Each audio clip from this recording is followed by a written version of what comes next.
சப்பாத்திக்கு இந்த மாதிரி ஒரு வாட்டி தக்காளி கடையில் வச்சு சாப்பிட்டு பாருங்க. அதுக்கப்புறம் குருமா அடிக்கடி வைக்க மாட்டீங்க, இதைதான் அடிக்கடி வச்சு சாப்பிடுவீங்க. இது சப்பாத்திக்கு மட்டும் இல்லைங்க, இட்லி தோசைக்கும் செம்மையா இருக்குங்க. செய்யறது ரொம்ப ஈஸி. வாங்க எப்படி பண்றதுன்ட்டு பார்க்கலாம். இதுக்கு ஃபர்ஸ்ட் வந்துட்டு நான் கடாயில வந்துட்டு ஒரு 10 தக்காளி வந்து சேர்த்திருக்கேன். இதை வந்து வேக வச்சுக்கலாங்க. வேக வச்சுட்டு தோல் உரிச்சு எடுத்துக்கலாம். அந்த தக்காளி வேக வச்ச தண்ணியையும் வந்து எடுத்து வச்சுக்கோங்க. இப்ப அதே கடாயில வந்து எண்ணெய் ஊத்திட்டு கடுகு, உளுத்தம்பருப்பு, ஜீரகம், கருவேப்பிலை போட்டு பொரிய விட்டுட்டு பெரிய வெங்காயம் ஒரு 4 வந்து நீலவாக்குல இந்த மாதிரி கட் பண்ணி போட்டுக்கோங்க. ஒரு 6-7 பல்லு பூண்டு வந்து தட்டி போட்டுக்கோங்க. 5 பச்சை மிளகாய் வந்துட்டு போட்டுக்கோங்க. வெங்காயம் வதங்கறதுக்கு கொஞ்சம் வந்து பாத்தீங்கன்னா உப்பு போட்டுக்கோங்க. இப்ப வெங்காயத்தை வந்துட்டு நல்லா வதக்கிக்கலாம்.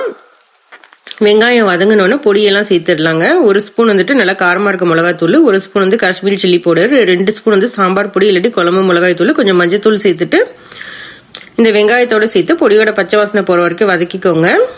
இப்ப அந்த தோல் உரிச்சிட்டு வச்ச தக்காளியை வந்து மிக்சியில போட்டு இந்த மாதிரி அடிச்சு கொண்டு வந்து அதுல வந்து சேர்த்துருங்க. சேர்த்துட்டு இந்த நம்ம தக்காளி வேக வச்ச தண்ணியே வந்துட்டு சேர்த்துருங்க. உங்களுக்கு எந்த அளவு வந்து தண்ணியா வேணுமோ அந்த அளவு சேர்த்துருங்க. தேவையான அளவு உப்பு போட்டுட்டு கொஞ்சமா தேங்காய், சோம்பு இதை வந்து நல்லா மைய பேஸ்டா அரைச்சு கொண்டு வந்து அதுல ஊத்திடுங்க. இது அப்படியே வந்துட்டு ஒரு 5 நிமிஷம் வந்து கொதிக்கட்டும்.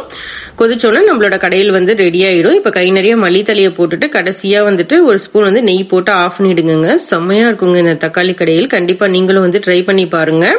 வெங்காயத்தோட சேர்த்து சப்பாத்தியில வச்சு சாப்பிடும்போது சாப்பிட்டுட்டே இருக்கலாம் போல தோணும். கண்டிப்பா நீங்களும் ட்ரை பண்ணி என்ஜாய் பண்ணுங்க. தேங்க்யூ.